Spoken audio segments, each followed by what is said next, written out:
जो भारत है उसका अपना एक स्टाइल है किसी देश को प्रेशराइज करने का, किसी देश पे हमला करने का। भारत का स्टाइल है सर्जिकल स्ट्राइक, जैसे उसने पाकिस्तान से बदला लिया। ठीक है, भारत सर्जिकल स्ट्राइक करता है। भारत टारगेट किलिंग भी कर सकता है, जो लोगों का मानना है, यानी कि सजा केवल उस व्यक्ति को देना जो भारत के लिए हानिकारक है, जो भारत को नुकसान पहुंचा रहा है। भारत इस तरीके के प्रोटेस्ट नहीं कराता जहां निर्दोष लोग खूनी हिंसा में शामिल हो, उनकी जाने जाए। तो भारत का ये स्टाइल नहीं है। नमस्कार दोस्तों, नेपाल जल रहा है। टेम्पलेट वही यूज हुआ है जो ग्लोबल एक स्टैंडर्ड टेम्पलेट है, जो कई सारे देशों में पहले यूज हो चुका है। हम इस वीडियो में उस टेम्पलेट की बात करेंगे कि वो टेम्पलेट है क्या, किसी देश में प्रोटेस्ट कराने का, अस्थिरता लाने का, सत्ता परिवर्तन कराने का। उस टेम्पलेट से किसी फॉरेन पावर को किस तरीके से फायदा होता है, वो टेम्पलेट भारत में किस तरीके से यूज किया गया है, भारत सत्ता परिवर्तन से कैसे बच पाया, उस टेम्पलेट को अपने अगेंस्ट यूज होने से कैसे वो बच पाया, और उस टेम्पलेट का उपयोग करके कोई विदेशी ताकत किस तरीके से फायदा लेती है, और इन फ्यूचर भारत क्या कर सकता है। जो स्ट्रेटेजिस्ट हैं वो क्या सजेशंस देते हैं कि इस तरीके के प्रोटेस्ट से बचा जा सके। अगर आपको वीडियो पसंद आए तो प्लीज लाइक करना। शुरू करते हैं। सबसे पहले हम बात करते हैं कि वो टेम्पलेट है क्या। इस टेम्पलेट को यूएसए का टेम्पलेट कहा जाता है, यानी कि किसी देश में अगर सत्ता परिवर्तन कराना हो, वहां अस्थिरता लानी हो, तो यूएस उस टेम्पलेट का यूज करता है। पिछले कई सालों में कई देशों में इसका यूज किया गया है। अब हम बात करते हैं कि ये टेम्पलेट है क्या। देखिए, सबसे पहले जो पहला स्टेप है, किसी सरकार में, किसी देश में, उसके जो सत्ता में बैठी हुई सरकार है उसके अगेंस्ट एक परसेप्शन बनाया जाता है, एक इमेज बनाई जाती है। किस तरीके की इमेज? कि देश में बेरोजगार है, देश में करप्शन है, देश में गरीबी है, ये जो सरकार है ये भाई भतीजावाद को बढ़ावा देती है, ये अमीर लोगों की सरकार है, गरीब लोगों के प्रति इसके मन में कोई अच्छी भावना नहीं है। जो सरकारी संस्थान है, जो डेमोक्रेटिक संस्थान है, इलेक्शन कमीशन हुआ, अदालतें हुई, है ना, उन पर सरकार का कब्जा है। और जो सरकार है वो धांधलेबाजी से, धांधली से चुनाव जीतती है। यानी कि एक परसेप्शन इस तरीके का कि जनता को ये लगे कि अब जो है इस सरकार को हटाना ही आखिरी उपाय बचा है। तो इस तरीके से सबसे पहले इमेज बनाई जाती है सरकार की नेगेटिव सेंस में। फिर उसके बाद जो यूथ है, जो स्टूडेंट्स हैं, उनको सड़कों पे उतारा जाता है, उनको मोबिलाइज किया जाता है। स्टूडेंट्स छोटे छोटे ग्रुप बना के अलग अलग जगह पर प्रोटेस्ट करना शुरू करते हैं। अब जब प्रोटेस्ट होगा तो जो सरकार है वो स्टूडेंट्स को, जो प्रोटेस्ट जो लोग कर रहे हैं उनको मनाने की कोशिश करेगी, उनकी बात सुनेगी कि हाँ आप प्रोटेस्ट क्यों कर रहे हो, मेन रीजन क्या है। तो जो प्रोटेस्टर्स हैं अगर वो इस टेम्पलेट पे काम कर रहे हैं तो वो पहली बात तो सरकार के साथ बैठने के लिए आसानी से तैयार नहीं होंगे। जब वो तैयार होंगे तो उनकी जो डिमांड्स हैं वो बहुत अनड्यू होंगी, बहुत नाजायज होंगी, जिन्हें पूरा कर पाना संभव नहीं होगा। तो अल्टीमेटली क्या होगा, मीटिंग्स के दौर चलेंगे लेकिन किसी बात पे सहमति नहीं बन पाएगी। तो धीरे धीरे उसमें लोगों को जोड़ा जाएगा किसी भी तरीके से, और वो जो प्रोटेस्टर्स हैं वो अपना साइज बड़ा करेंगे, और जो मेन बिल्डिंग्स हैं उस देश की, वहां की जो पार्लियामेंट है या प्रधानमंत्री का घर है, उनको घेरने की कोशिश करेंगे। सिचुएशन बहुत कन्फ्रंटेशन वाली आ जाएगी, यानी कि जहां प्रशासन को अपने हाथ खोलने पड़े, यानी कि सीधे टकराव की सिचुएशन आएगी। अब जो प्रशासन है वो किस तरीके से काम कर सकता है, जैसे कि वो लाठी चार्ज करेगा, वो वाटर कैनन छोड़ेगा, वो आंसू गैस छोड़ेगा, और एक सिचुएशन ऐसी आ जाए जो प्रोटेस्टर्स चाहते हैं कि प्रशासन गोली चला दे। सब लोग वेट कर रहे होते हैं कि कोई व्यक्ति मर जाए, प्रोटेस्टर्स वेट नहीं कर रहे होते, लेकिन जो पीछे शक्ति है जो इन प्रोटेस्टर्स से काम करवा रही है, कई बार जो प्रोटेस्टर्स होते हैं बहुत सारे इनोसेंट लोग होते हैं, वो सोचते हैं कि वो अपने कॉज के लिए प्रोटेस्ट कर रहे हैं, उनको पीछे की जो सच्चाई है उसका पता ही नहीं होता। तो वो जो प्रोटेस्ट करवाने वाले लोग हैं, जो पीछे शक्तियां हैं, वो कोशिश करती हैं कि कोई प्रोटेस्टर मर जाए।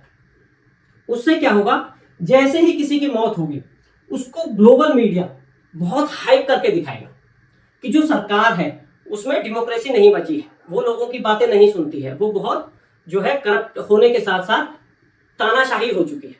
इस तरीके से उसे हाइप किया जाएगा। जो साधारण लोग हैं, जो बड़े मात्रा बड़ी संख्या में जो साधारण लोग हैं वो उस प्रोटेस्ट के साथ जुड़ जाए, जिससे कि वो जो आंदोलन है वो व्यापक हो पाए और वो उसकी डायरेक्शन खो जाए, वो बड़ा हिंसक हो जाए। जैसे ही वो आंदोलन हिंसक होगा, व्यापक होगा, बड़ा होगा, वो लोग क्या करेंगे, बिल्डिंग्स को घेरना शुरू कर देंगे, जो इंपोर्टेंट बिल्डिंग्स है, प्राइम मिनिस्टर के घर को घेरना शुरू कर देंगे, वहां आग लगानी शुरू कर देंगे। आगजनी जैसे ही शुरू होगी, है ना, और जो वहां का जो प्रशासन है वो घबरा जाएगा, क्योंकि संख्या है लोगों की वो बहुत ज्यादा है और अलग अलग जगह पे है।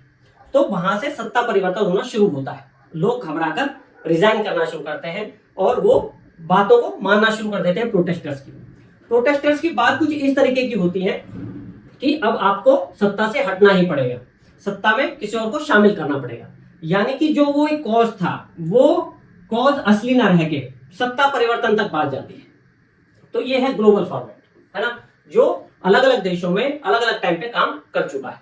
अब बात करते हैं कि ये जो आंदोलन है इसी टाइप का वो कहां कहां पे सक्सेसफुल हो चुका है। पहले बात करें अगर 2014 में यूक्रेन की, जो जेलेंस्की हैं, इनसे पहले वहां पे यानुकोविच होते थे। जो यानुकोविच हैं वो रूस को समर्थन करते थे, इसलिए कभी वहां पे ऐसी कोई समस्या नहीं आई। तो वहां पे 2014 में इसी तरीके के प्रोटेस्ट किए गए। आखिरकार जो प्रेसिडेंट है, वहां के प्रेसिडेंट थे यानुकोविच, उनको वहां से भागना पड़ा और वहां पे जो भीड़ है उसने कब्जा कर लिया और अल्टीमेटली वहां पे जो अमेरिका का समर्थन करने वाले, यूरोप का समर्थन करने वाले जेलेंस्की पद पे आए, राष्ट्रपति बने। ठीक है, अच्छा, जो अमेरिका का पर्पस था कि जो रूस का करीबी देश है उसको कैसे अपने समर्थन में लाएं, वहां पे कैसे अपना प्रभुत्व दिखाएं, प्रभुत्व जमाएं, उस हिसाब से ये प्रोटेस्ट कामयाब रहा 2014 में यूक्रेन में। फिर उसके बाद 2022 में श्रीलंका में जो राजपक्षे हैं वो वहां के प्रेसिडेंट थे श्रीलंका के। अब ये जो श्रीलंका के प्रेसिडेंट थे ये चाइना को फेवर करते थे। अगर आपको ध्यान होगा तो उन्होंने हम्बनटोटा नाम का जो पोर्ट है वो चाइना को बहुत लंबे टाइम के लिए लीज पे दिया था। तो यहाँ पे भी वही सब कुछ हुआ, उसी तरीके से प्रोटेस्ट हुआ, है ना, इनके घर को आग लगा दी गई और इनको अल्टीमेटली वहां से भागना पड़ा, इन्होंने रिजाइन किया। तो वहां पे भी जो सत्ता परिवर्तन है श्रीलंका में इसी तरीके से हुआ। अब आप लोग ये पूछ सकते हैं, आपके दिमाग में ये प्रश्न आ सकता है कि श्रीलंका जैसे देश में अमेरिका का क्या इंटरेस्ट। देखिए, इंटरेस्ट दो प्रकार के हो सकते हैं। एक तो जो वो देश है उसमें रिसोर्सेज हो, वहां तेल हो, वहां खनिज हो, जैसे कि तिब्बत है, तिब्बत में वाटर रिसोर्सेज बहुत ज्यादा थे तो चीन ने उस पर कब्जा किया। और दूसरा जो किसी देश का हित हो सकता है फॉरेन पावर का, वो है उस देश की लोकेशन, उस देश की स्ट्रेटेजिक लोकेशन। तो जो श्रीलंका है उसकी स्ट्रेटेजिक लोकेशन बहुत इंपॉर्टेंट है। वो आइलैंड है, वो एक समुद्र में स्थित है जहां से बहुत सारा व्यापार वहां से गुजरता है। तो उसके पोर्ट पे जब चीन का कब्जा हो गया या चीन ने वो जो लीज पे ले लिया तो चीन की पावर वहां से मजबूत हुई। तो जो और देश है वो नहीं चाहते कि इस तरीके का बेनिफिट एक किसी साम्राज्यवादी देश को मिले, जिससे कि वो औरों पे कब्जा जमा सके या औरों पे अपना प्रभाव दिखा सके नेगेटिव वे में। तो यहाँ पे भी श्रीलंका में ऐसा ही हुआ, वैसे ही क्रांति हुई। अब बात करते हैं बांग्लादेश की। 2024 के अंदर जो शेख हसीना है, इन्होंने अमेरिका को सेंट मार्टिन्स आइलैंड देने से मना कर दिया। अमेरिका चाहता था वो जो द्वीप है सेंट मार्टिन जो आइलैंड है, अगर अमेरिका को मिल जाए तो वो वहां से चीन पे और साथ में भारत पे भी नजर रख सकता है। वो उस देश को इस हिसाब से बनाता कि वहां क्रिश्चियन आबादी बना देता जो अमेरिका को सपोर्ट करते। तो जब इन्होंने मना कर दिया, कंसिडरिंग कि वो भारत की साथी है, तो इनके साथ भी यही टेम्पलेट यूज किया गया। और अगर आपको ध्यान होगा, इनकी जो इमेज बिल्डिंग है इसी तरीके से बांग्लादेश में बनानी शुरू कर दी गई थी कि ये धांधलीबाजी से चुनाव जीतती है। तो उसी तरीके का प्रोटेस्ट हुआ, स्टूडेंट्स को सड़कों पे लाया गया और लास्ट में एक जो कठपुतली व्यक्ति था जो अमेरिका द्वारा समर्थित था, जो अमेरिका को सपोर्ट करता था, मोहम्मद यूनुस, उनको केयर टेकर बना दिया गया। उन्होंने जो अमेरिका को जो फायदा होना था वो उन्होंने फायदा पहुंचाया। अब बात करते हैं जो फाइनली नेपाल की। नेपाल में क्या हुआ? नेपाल में भी उसी तरीके का प्रोटेस्ट हुआ है, टेम्पलेट वही है, उसके पीछे जो खिलाड़ी हैं उनकी सच्चाई आनी अभी बाकी है। लेकिन हम अब बात करेंगे कि नेपाल में किस किस तरीके की घटनाएं हुई हैं और उसके पीछे किन देशों का हाथ हो सकता है, क्या क्या चीजें सामने निकल कर आ रही हैं। अब अगर हम नेपाल की बात करें तो नेपाल में जो आंदोलन हुआ है उसमें जो प्रोटेस्ट के जो कारण है वो ऑलरेडी मौजूद है, वहां पे कोई एक्स्ट्रा एफर्ट्स मैनिपुलेशन की जरूरत नहीं पड़ी। नेपाल में जिस तरीके की गरीबी है, अनएम्प्लॉयमेंट है, जिस तरीके के वहां गरीबी के कारण परेशानियां हैं, फिर उसके ऊपर जो भाई भतीजावाद है, यानी कि यहाँ पे एक वर्ड यूज हुआ है नेपो किड्स। नेपो किड्स मतलब जो बच्चे हैं अमीर लोगों के, जिनके साथ मतलब जो है जिनको प्रेफर किया जाता है जॉब्स में, बिजनेस में, जो भी चीजें हैं, तो वो जो अमीर लोगों के बच्चे हैं वो बाहर पढ़ रहे हैं, वहां वो सोशल मीडिया पे जब अपने फोटो डालते हैं तो उससे नजर आता है कि जो पॉलिटिशियंस हैं, जो पॉलिटिकल क्लास है, जो अमीर लोग हैं, वो खूब मौज मस्ती कर रहे हैं और बाकी के जो साधारण लोग हैं वो गरीबी में मर रहे हैं। तो इसकी वजह से जो साधारण लोग हैं नेपाल के, उनमें रोष था। अब जो लास्ट में जो काम किया सरकार ने, एक बेवकूफी भरा, उन्होंने 26 ऐसे जो सोशल मीडिया ऐप्स थे जिनसे लोगों का रोजगार जुड़ा था, जिनसे लोगों का कम्युनिकेशन जुड़ा हुआ था, उन्हें एक साथ बंद कर दिया। अब एक बात तो यह है कि जो उन पे बैन लगाने का जो डिसीजन था, उनको रोकने का जो डिसीजन था, या उनको कॉम्प्लाई कराने का जो डिसीजन था, वो वहां के सुप्रीम कोर्ट का था नेपाल के। लेकिन ये जिम्मेदारी नेपाल की सरकार की बनती है कि उन एप्लीकेशन से किस तरीके से कॉम्प्लाई कराया जाए, उनसे अपनी बात कैसे मनवाई जाए। जरूरी नहीं था कि सब एप्लीकेशंस को एक साथ इतने बड़े लेवल पे बंद कर दिया जाए, जिससे कि फॉरेन कंपनी को कम और अपनी जनता को ज्यादा नुकसान हो, है ना। तो ये उनकी जिम्मेवारी थी कि उस सिचुएशन को, जो कोर्ट के ऑर्डर्स थे, उसको एग्जीक्यूट कैसे कराया जाए। यहाँ पे नेपाल की सरकार से बहुत बड़ी गलती हुई। अब देखिए, इन्होंने सारे जो इंपोर्टेंट एप्लीकेशन थे वो सारे बैन कर दिए।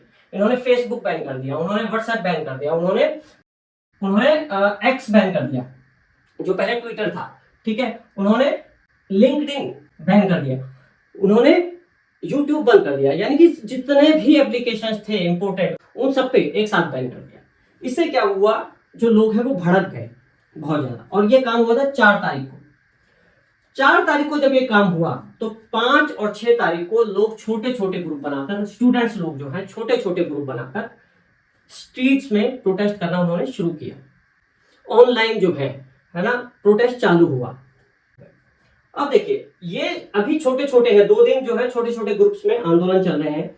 इस आंदोलन की एक बात और इंपॉर्टेंट है कि इस आंदोलन को कहा जा रहा है जेन जी प्रोटेस्ट। जेन जी का मतलब है कि युवा बच्चे, जो 12-13 साल की उम्र से लेकर 26-27 साल की उम्र तक के बच्चे हैं, उन्होंने ये प्रोटेस्ट किया है ना। उस ग्रुप को कहा गया जेन जी ग्रुप। तो जेन जी ये आंदोलन, इसको नाम दिया गया।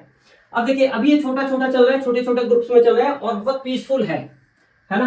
5 और 6 दो दिन। अब 7वें दिन ये आंदोलन बड़ा हो गया। ये लोग जो हैं अभी तक ये स्ट्रीट्स पे थे, अब ये बड़े शहरों में पहुंच गए, काठमांडू में पहुंच गए, जितने भी बड़े बड़े शहर थे वहां पे इन लोगों ने बड़ा साइज किया और वहां इकट्ठे होने लगे। अब देखिए, जो बड़े हुए लोग जुड़े और इन्होंने जो पार्लियामेंट है, जो बड़े बिल्डिंग्स है, वहां के जो बड़े संस्थान, उनको घेरना शुरू कर दिया। सिचुएशन ऐसी आ गई कि अब इनके प्रशासन को इनके साथ टकराव होना बिल्कुल लाजमी था, टकराव होना ही था। अब देखिए, नेक्स्ट स्टेप में क्या हुआ कि जब टकराव बहुत ज्यादा बढ़ गया तो प्रशासन ने वहां पे आंसू गैस छोड़नी शुरू की। वहां पानी की जो वाटर कैनन है उनको यूज करना शुरू किया और अल्टीमेटली किसी ने कुछ बेवकूफी की, क्या हुआ, और गोलियां चल गई। प्रशासन के गोली चलाने से इमीडिएटली 19 लोगों के मौत की खबर आ गई। जैसे ही ये खबर आई, इसको ग्लोबल मीडिया द्वारा कवरेज किया गया, इसे बहुत तेजी से फैलाया गया और जो साधारण लोग हैं वो सब इसमें कूद गए। जैसे ही कूदे, उन्होंने आग लगानी शुरू कर दी। जो प्रदर्शन है वो बहुत ज्यादा हिंसक हो गया, आग लगानी शुरू कर दी, बिल्डिंग्स को घेर लिया गया, प्रधानमंत्री के घर को घेर लिया गया, आग लगा दी गई। एक जो पूर्व प्रधानमंत्री है, बताया जा रहा है उनकी पत्नी जलकर मर गई, उनकी मौत हो गई, है ना। तो लोगों को बहुत ज्यादा पीटा गया, हिंसा की गई। अल्टीमेटली बहुत ज्यादा लोगों ने रिजाइन करने शुरू कर दिए। अब अगर इसकी बात करें, जो जैसे ये घटना हुई, तुरंत जो एप्स बैन किए थे उन पे से बैन हटा लिया गया।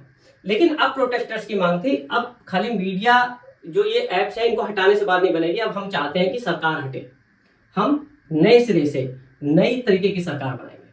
तो जो अल्टीमेट मकसद होता है इस तरीके की प्रोटेस्ट का, वही हुआ। उसी तरीके की हिंसा हुई, जो पॉलिटिकल लीडर्स हैं उनको कंपेल किया गया रिजाइन करने के लिए, जो प्रधानमंत्री अल्टीमेटली वहां से भाग गए रिजाइन करके। अब देखिए, अब बात करते हैं कि ये जो आंदोलन है इसका जो मेन फेस है वो कौन है। सूडान गुरु इस व्यक्ति को बताया जा रहा है जिन्होंने इस आंदोलन को लीड किया। अब देखिए, जो ये है इनके बारे में इनका एक बहुत अच्छा रेपुटेशन है। ये किसी टाइम में डीजे हुआ करते थे, फिर नेपाल में जब भूकंप आया तो इनके बच्चे की मौत हो गई और ये एक्टिविस्ट में चेंज हो गए, इन्होंने सोशल सर्विसेज शुरू कर दी। अब लेकिन अच्छा, अगर हम फॉरेन शक्तियों से लिंक की बात करें तो इनका ऐसा कोई लिंक बाहर नहीं आया है कि हम ये कह सकें कि हाँ इसमें किसी विदेशी ताकत का हाथ है। लेकिन अब आगे चलिए, अब हम बात करते हैं कि इसमें किस किस देश के हाथ होने की आशंका जताई जा रही है, किस किस देश का इसमें हाथ हो सकता है। सबसे पहले कुछ लोग कह रहे हैं कि इसमें चीन का हाथ है, पर देखिए वहां पे जो ऑलरेडी जो सरकार है वो चीन को समर्थन करती आई है। चीन चाहेगा कि इस तरीके की पिट्ठू सरकार वहां बनी रहे। अब जो सिचुएशन है ना, वो बहुत अस्थिर वाली सिचुएशन है, उससे चीन को कोई फायदा नहीं होने वाला। तो इस तरीके से नहीं लगता कि चाइना का इस आंदोलन में उस सत्ता को हटवाने में कोई हाथ हो सकता है। तो लॉजिकली ये फिट नहीं बैठती। अब आते हैं दूसरी सिचुएशन में। दूसरी ऑप्शन क्या है कि वहां पे पहले डेमोक्रेसी से पहले राजशाही थी और बीच बीच में लोग आंदोलन करते रहते हैं कि वहां पे राजशाही फिर से आए। डेमोक्रेसी उस तरीके के रिजल्ट्स नहीं दे रही है जो वो एक्सपेक्ट कर रहे थे, तो वो चाहते हैं कि वहां राजशाही है। अब राजशाही के लिए एक बड़ी सपोर्ट की जरूरत होगी और वो है भारत।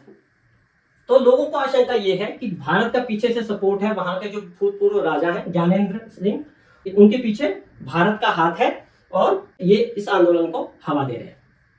अब बात करते हैं भारत की कि भारत को इससे क्या मिल सकता है, या फिर भारत वहां पे आंदोलन कराएगा या नहीं कराएगा, या ये जो टेम्पलेट है, ये जो फॉर्मेट है, ये भारत के फॉर्मेट से किस तरह अलग है। देखिए, जो भारत है उसका अपना एक स्टाइल है किसी देश को प्रेशराइज करने का, किसी देश पे हमला करने का। भारत का स्टाइल है सर्जिकल स्ट्राइक, जैसे उसने पाकिस्तान से बदला लिया। ठीक है, भारत सर्जिकल स्ट्राइक करता है। भारत टारगेट किलिंग भी कर सकता है, जो लोगों का मानना है, यानी कि सजा केवल उस व्यक्ति को देना जो भारत के लिए हानिकारक है, जो भारत को नुकसान पहुंचा रहा है। भारत इस तरीके के प्रोटेस्ट नहीं कराता जहां निर्दोष लोग खूनी हिंसा में शामिल हो, उनकी जाने जाए। तो भारत का ये स्टाइल नहीं है, तो नहीं लगता भारत इस खूनी संघर्ष में शामिल होगा। अब लोगों का मानना यह है कि जिस तरह से केपी ओली भारत के अगेंस्ट स्टेटमेंट देते रहते हैं, भारत की सभ्यता और संस्कृति पर हमला करते हैं, भारत पर पॉलिटिकल हमला करते हैं, भारत के जो हिस्सों को अपने नक्शे में दिखाते हैं, तो भारत का इनकी सरकार को हटाने में बड़ा हाथ हो सकता है।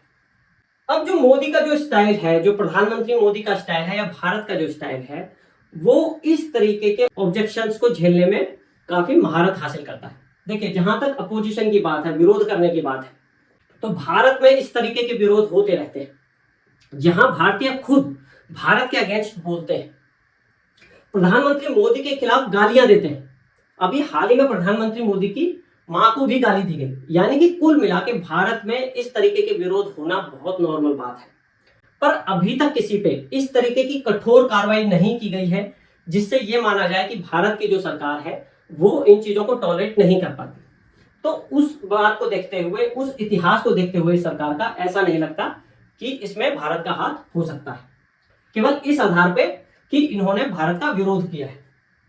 अब बात करते हैं कि भारत का स्टाइल है क्या। जब किसी देश से बदला लेना हो या कोई देश भारत को हानि पहुंचा रहा हो, तो भारत करता क्या है। हम लेते हैं मालदीव का एग्जांपल। ये मुइज्जू हैं, वहां के जो राष्ट्रपति हैं, ये इंडिया आउट करने के नारे पे मालदीव की सत्ता में आए और इन्होंने शुरू में भारत के विरुद्ध बहुत सख्त एक्शन लिए। जो भारत के जहाज वहां के लोगों की हेल्प के लिए लगाए गए थे वो भी इन्होंने वापस लौटा दिए और बहुत सख्त स्टेटमेंट भारत के विरुद्ध इन्होंने दी। इंडिया आउट इनका कैंपेन जो था, इसको उन्होंने पूरा सपोर्ट किया और आगे तक चलाया। लेकिन भारत ने इनको बदलने की कोशिश नहीं की, इनकी सत्ता परिवर्तन की कोशिश नहीं की। हाँ, जो इन्होंने भारत को नुकसान पहुंचाया, भारत ने डिप्लोमेसी जरूर की। भारत ने क्या किया, जो इनकी इकोनॉमी है वो पर्यटन पर निर्भर है और जो पर्यटन भारत से वहां जाता है, यानी कि जो पर्यटक भारत से वहां जाते हैं उनकी संख्या बहुत ज्यादा है। यानी कि उनका एक जो बड़ा हिस्सा, इकोनॉमी का जो बड़ा हिस्सा है वो पर्यटन से आता है, और पर्यटन के लिए जाते कौन है? भारत के लोग वहां घूमने जाते हैं। तो भारत की सरकार ने, भारत के प्रधानमंत्री ने इनडायरेक्टली भारत के लोगों को मैसेज दिया कि जो मालदीव है वो भारत को नुकसान पहुंचा रहा है। तो भारतीय लोगों ने अपनी मर्जी से वहां जाना कम कर दिया, जिससे कि उनकी इकोनॉमी गड़बड़ाई। लेकिन भारत ने अपनी डिप्लोमेसी भी कायम रखी, अपनी डिप्लोमेसी को भी भारत चलाता रहा और धैर्य रखा। अल्टीमेटली एक समय बाद मोइत्जो को समझ में आ गया कि जो भारत है, भारत का साथ उसको लेना जरूरी है, और उसने अब क्या स्टेटमेंट दिया कि भारत जो है मालदीव का बहुत बड़ा पार्टनर है, ट्रस्टेड पार्टनर है, यानी कि अब वो भारत के साथ आ गया। This is India's diplomacy, this is India's way कि किस तरीके से दूसरे देशों का साथ लिया जाता है। तो जो वो खूनी संघर्ष है नेपाल में, that is not India style, that is not India's PM style. Okay, तो इस तरीके से हमें नहीं लगता कि भारत का इस खूनी संघर्ष में हाथ हो सकता है। अच्छा, उससे भी बड़ी बात, अगर भारत का हाथ होता तो कोई ना कोई रूलिंग पार्टी, कोई ना कोई पार्टी, वहां का पॉलिटिकल लीडर इस तरीके की स्टेटमेंट जरूर देता कि इसमें भारत का हाथ है। तो इस तरीके से कोई भी कहीं भी कोई स्टेटमेंट नहीं आई। और हर देश की अपनी स्पाई एजेंसी होती है जो नजर रखती है कि कौन सा देश कहां पे हस्तक्षेप कर रहा है। तो कोई भी इस तरीके का एविडेंस, इस तरीके का कोई मनी ट्रेल नहीं मिला है कि भारत ने इन आंदोलनों को फंडिंग की है या भारत ने किसी तरीके का समर्थन किया है। इस आंदोलन के समर्थन में भी भारत की कोई स्टेटमेंट नहीं आई है, बल्कि भारत ने अपनी सीमाओं को टाइट कर दिया है कि इसका इफेक्ट भारत पे ना पड़े। देखिए, जो नेपाल में अस्थिरता होगी तो भारत को उससे नुकसान होगा। भारत ये नहीं चाहता कि नेपाल किसी भी तरीके से अस्थिर हो। तो ऐसा नहीं लगता कि भारत का इसमें कोई हाथ है। अब बात करते हैं तीसरी पॉसिबिलिटी की, यूएस की, कि क्या इसमें यूएस का हाथ हो सकता है। देखिए, जो टेम्पलेट है वो यूएस का एक जाना माना टेम्पलेट यहाँ पे फिट होता हुआ दिखाई दे रहा है। अब बात करते हैं कि जो व्यक्ति जिसको सबसे ज्यादा फायदा हो सकता है, जैसे बांग्लादेश में मोहम्मद यूनुस को हुआ, वहां पे यहाँ पे जो एक बात चल रही है वो ये है, जो काठमांडू के मेयर हैं बलेंद्र शाह, उनका एज अ पीएम नाम आया कि प्रधानमंत्री इनको बनाया जा सकता है। अब ये जो बलेंद्र शाह है, ये है कौन? ये काठमांडू के मेयर हैं, 2022 में ये बने। और सबसे बड़ी बात, 2023 के अंदर यानी कि अगले ही साल टाइम्स मैगजीन ने इनको 100 जो सबसे इन्फ्लुएंशियल लोग हैं दुनिया के, वो जो लिस्ट है उसमें इनको नाम दिया है। यानी कि जो एक स्टैंडर्ड टेम्पलेट है इमेज बिल्डिंग का, किसी एक बंदे की इमेज इस तरीके से बिल्ड की जाती है जिसको वहां के सर्वोच्च नेता के रूप में प्रेजेंट किया जा सके। जैसे कि मोहम्मद यूनुस को नोबेल अवार्ड दिया गया कि उनको इन फ्यूचर बांग्लादेश का मुखिया बनाया जा सके बिना किसी इलेक्शन के। इस तरीके से इनको भी उस सूची में दिया गया, इनको पॉपुलर किया गया, इनको युवाओं में नेपाल में पॉपुलर करने का कोशिश की गई कि ये एक इमेज बनकर, ये एक पर्सनैलिटी बनकर उभरे। तो वो जो टेम्पलेट है उसके साथ साथ जो इमेज बिल्डिंग का काम है, उसमें जो अमेरिका को महारत हासिल है, जो स्ट्रेटेजी है उनकी, उसमें ये फिट होती हुई दिखाई दे रही है। इसलिए लग रहा है कि इसमें अमेरिका का हाथ हो सकता है। अब अगर नेक्स्ट बात करें, जो ये आंदोलन है ये बहुत ऑर्गेनाइज्ड है। ऐसा लगता नहीं कि जो स्फूर्त आंदोलन होता है, जो अपने आप से चलता है, वो इतना ज्यादा ऑर्गेनाइज हो सकता हो।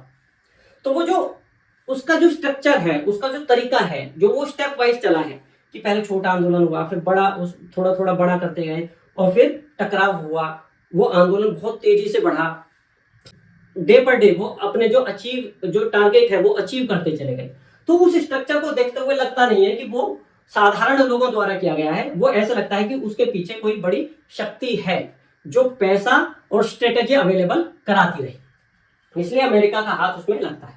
अब देखिए, जो उसमें स्लोगन यूज हुआ, shut down corruption not social media, यानी कि इस तरीके के नारे जो है ऐसा लगता है बहुत प्रोफेशनल नारे है ना। और सबसे बड़ी बात, जो उसको ग्लोबल कवरेज मिला, जो मीडिया कवरेज मिला, जो इंटरनेशनल न्यूज़पेपर्स ने, इंटरनेशनल एजेंसीज ने जिस तरह से उसे कवर किया, यूएन ने जिस तरीके से उसे समर्थन दिया, हस्तक्षेप किया, कमेटी बनाई, उसे देख के लगता है कि इसमें अमेरिका का हाथ होने का पूरा चांस है। अब देखिए, अमेरिका का इसमें क्या फायदा हो सकता है। अगर अमेरिका का हाथ होता है तो अमेरिका को किस तरीके के फायदे हो सकते हैं, और अमेरिका क्या दूर की बात सोच रहा होगा, जो एक्सपर्ट सोचते हैं, जो स्ट्रेटेजी सोचते हैं। अब उस पर बात करते हैं। देखिए, अगर भारत की बात करें तो भारत में पहले इस तरीके के कई सारे अटेम्प्ट्स कराए जा चुके हैं, जिसमें कहा जाता है कि यूएस का एविडेंस मिला है कि यूएस किस तरीके से भारत में अस्थिरता की कोशिश कर चुका है। सबसे पहले सीएए का आंदोलन हुआ, जो महामारी आई थी कोरोना वाली, उससे जस्ट पहले की बात है। सीएए कानून लाया गया कि जो पास पड़ोस के जो 3 देश हैं उनकी माइनॉरिटी जो है उनको अपने देश में नागरिकता देने का कानून लाया गया। उसका भारत के किसी भी नागरिक से, चाहे वो हिंदू, मुसलमान, क्रिश्चियन कोई भी हो, उससे कोई मतलब नहीं था। वो जो बाहर रह रहे अल्पसंख्यक हैं उनको कानूनी नागरिकता देने का कानून था।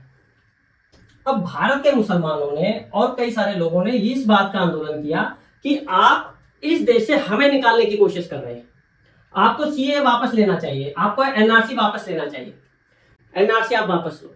तो लोग इन्फॉर्म्ड नहीं थे, लोगों में केवल वो आंदोलन करने के लिए उनको उकसाया गया, जबकि एनआरसी तो आया ही नहीं था और सीए से इन लोगों का कोई मतलब नहीं था, है ना। तो जो चीज एग्जिस्ट ही नहीं करती उसको वापस कैसे ले। और जो सीए वापस करने की बात है वो संसद ने बनाया, प्रॉपर तरीके से बनाया गया, है ना, उसके पीछे पूरा लॉजिक, पूरी रीजनिंग दी गई। तो अगर आज इनकी बात मान ली तो ये तो फिर कुछ भी होने ही नहीं देंगे। तो जो इंप्रेशन था सरकार के मन में, तो डिमांड बहुत नाजायज थी, है ना, जो पूरी नहीं हो सकती थी।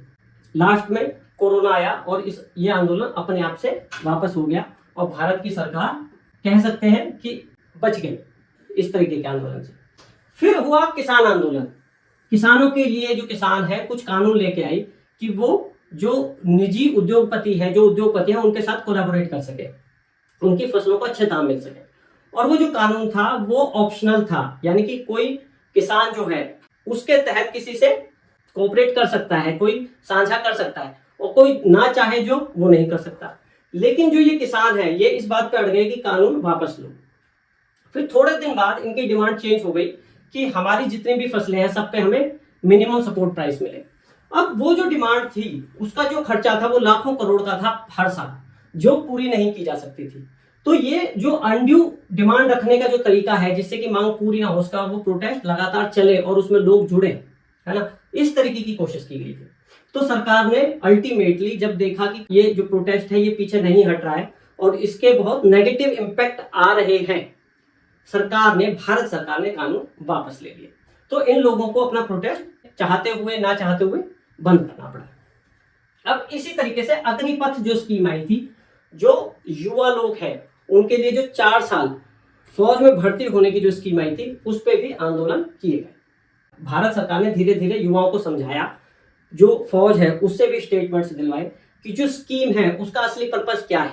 उसका असली पर्पस एम्प्लॉयमेंट नहीं है। जो युवा लोग थे उनकी डिमांड थी कि ये एज एन एम्प्लॉयमेंट, यानी कि 4 साल नहीं, ये पूरा रिटायरमेंट तक चलना चाहिए।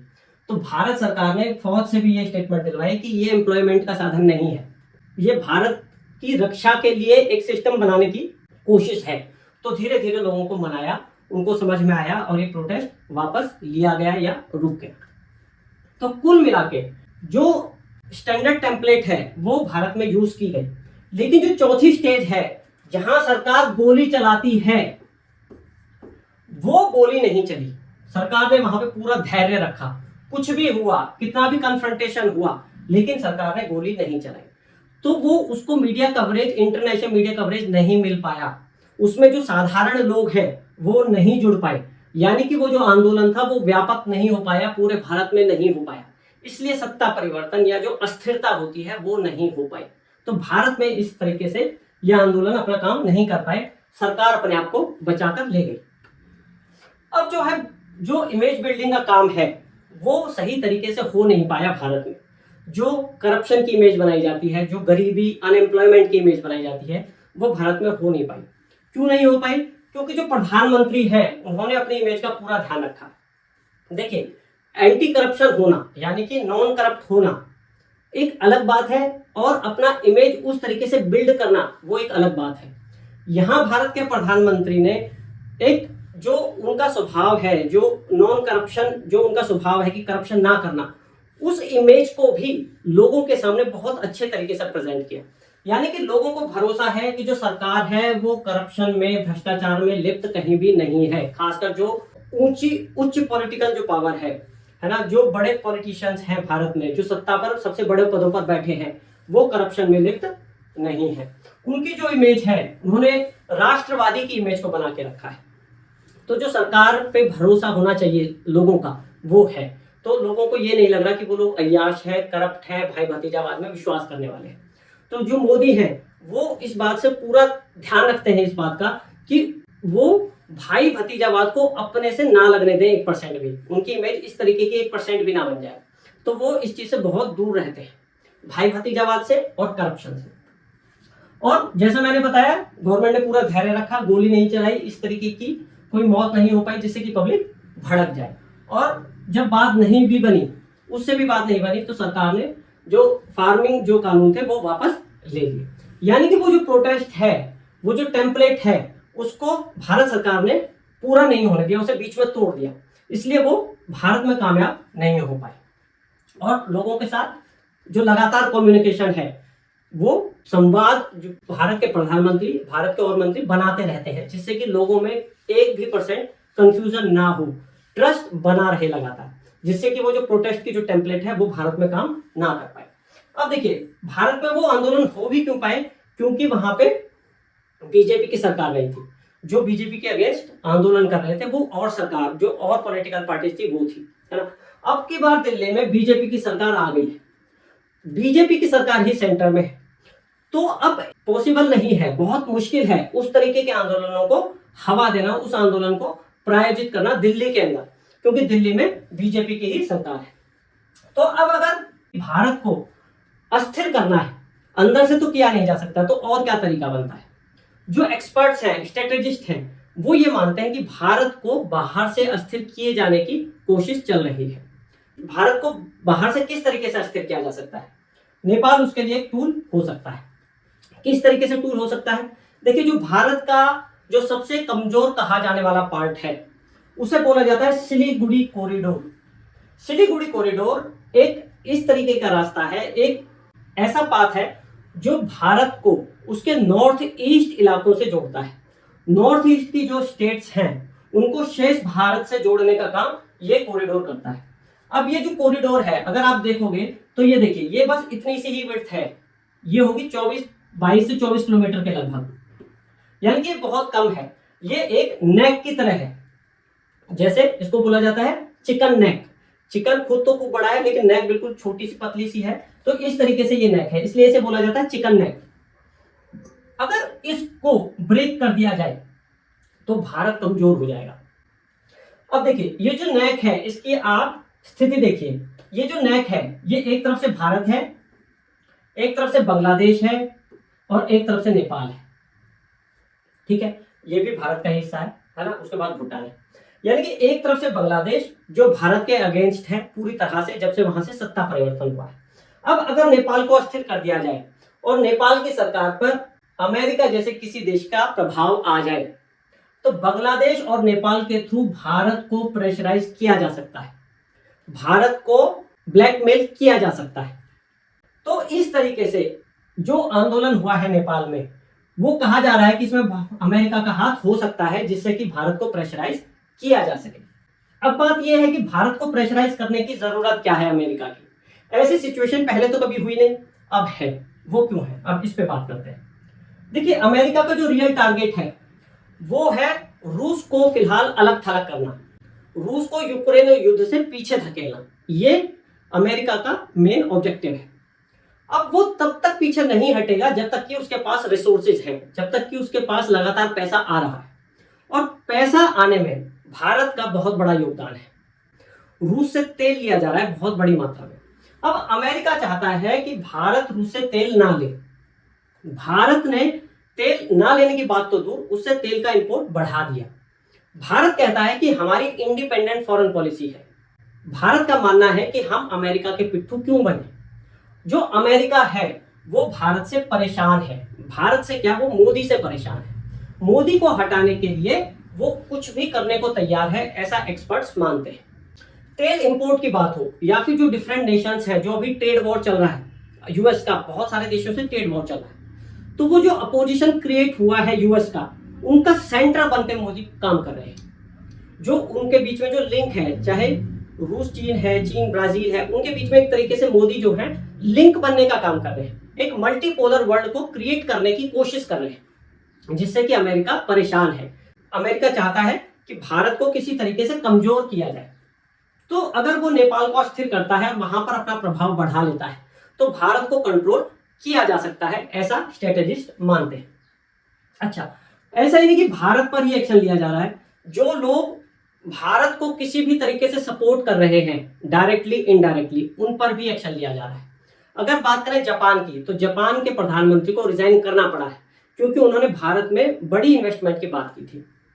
फ्रांस के जो राष्ट्रपति हैं मैक्रोन, उनको भी प्रेशराइज किया जा रहा है क्योंकि उन्होंने यूएस का उस तरीके से साथ नहीं दिया जिस तरीके से यूएस चाहता है, बल्कि वो भारत के साथ खड़ा नजर आ रहा है।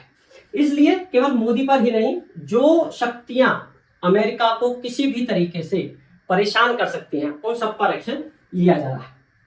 अब बात करते हैं कि अगर भारत में इस तरीके के आंदोलन, क्योंकि इन फ्यूचर भी होंगे, ऐसा नहीं कि अगर पास्ट में नहीं हुए तो आगे जाके नहीं होंगे, तो इस तरीके के आंदोलनों से किस तरह से बचा जा सकता है? बचा इस तरीके से जा सकता है कि देखिए, इन आंदोलनों की खास बात यह है कि इनमें पैसा बड़ी मात्रा में यूज होता है, फंड्स बहुत बड़ी मात्रा में आते हैं, और जो वो पैसा है वो जो पब्लिक में बांटा जाता है, जो इनिशियल प्रोटेस्टर्स होते हैं, जो शुरू की जो भीड़ होती है, उनको कैश पैसे देके लाया जाता है। यानी कि उस जो कैश फ्लो है उसको अगर रोक दिया जाए तो प्रोटेस्ट को रोकने का एक तरीका हो सकता है। तो जो बड़े नोट हैं, 500 के नोट हैं, इनका फ्लो रोकने की जरूरत होगी, यानी कि इनको कम कर दिया जाए, इनको बैन कर दिया जाए। जैसे 2000 का नोट, 1000 का नोट बैन किया गया, उस तरीके से 500 के नोट भी मार्केट से हटा दिए जाए, जिससे कि इस तरीके के प्रोटेस्ट में जो कैश पैसा यूज होता है वो ना हो पाए। दूसरी बात, अगर कैश पैसे को रोक दिया जाए तो डिजिटल ट्रांजैक्शन को मॉनिटर करना आसान होगा कि पैसा कहां से आ रहा है, किसके पास, जो प्रोटेस्टर्स हैं उनके पास कौन पैसा दे रहा है। देखिए, अगर खुद से प्रोटेस्ट होता है वो तो होंगे और होने भी चाहिए डेमोक्रेसी के लिए, लेकिन अगर पैसे के लालच में प्रोटेस्ट किया जा रहा है तो वो गलत है। तो जो डिजिटल ट्रांजैक्शन होगा उसको ट्रैक किया जा सकता है कि पैसा बाहर से कहां से आ रहा है।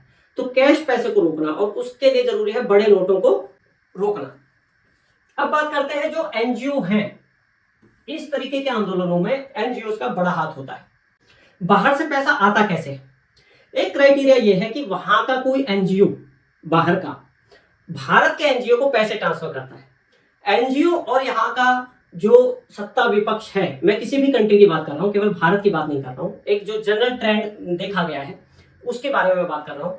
वहां का एनजीओ यहाँ के एनजीओ को पैसे भेजता है। एनजीओ जो है यहाँ का, वो लोकल पार्टीज या जो विपक्ष है उसके कांटेक्ट में रहता है। उस तरीके से आंदोलन करने की जो है स्कीम बनाई जाती है। जो पैसा है वो एनजीओ डिस्ट्रीब्यूट करने में बड़ा रोल निभाते हैं। तो सॉल्यूशन ये है कि जो एनजीओज है उनकी फॉरेन फंडिंग का ध्यान रखा जाए, उस पर नजर रखी जाए कि जो एनजीओज है उनमें पैसा कहाँ से आ रहा है, वो जो भारत के रूल है कि उस देश के रूल है उसको फॉलो कर रहे हैं या नहीं कर रहे हैं। बाहर से कोई पैसा आएगा तो उसका जो संभावना है कि वो मिसयूज करने के लिए, उस देश में अस्थिरता करने के लिए भेजा जा रहा हो, इसकी बहुत ज्यादा संभावना है। तो एनजीओ पे पैसा कहां से आ रहा है उसका ध्यान रखा जाए। और देखिए, ये जो टाइम है ये सोशल मीडिया का टाइम है। यहाँ पे खबर बहुत तेजी से फैलती है।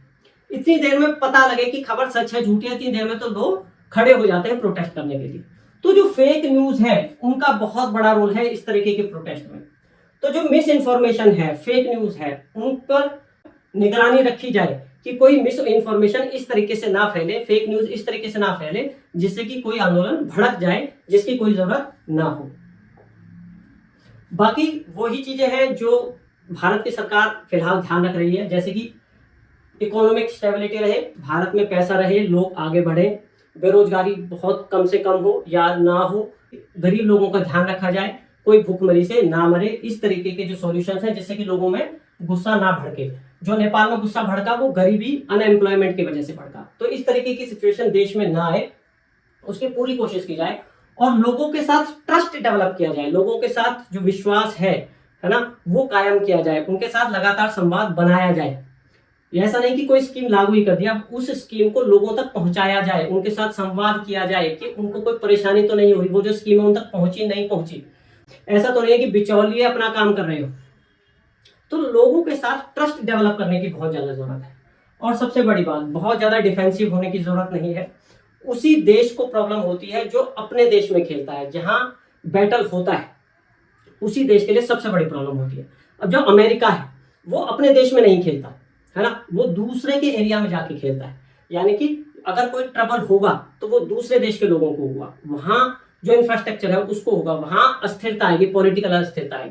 वो अपने देश में उस तरीके के काम नहीं होने देता। तो इस तरीके से भारत को भी अपने देश से बचकर बाहर निकलना चाहिए, जिससे कि भारत इस तरीके की प्रॉब्लम में ना फंसे।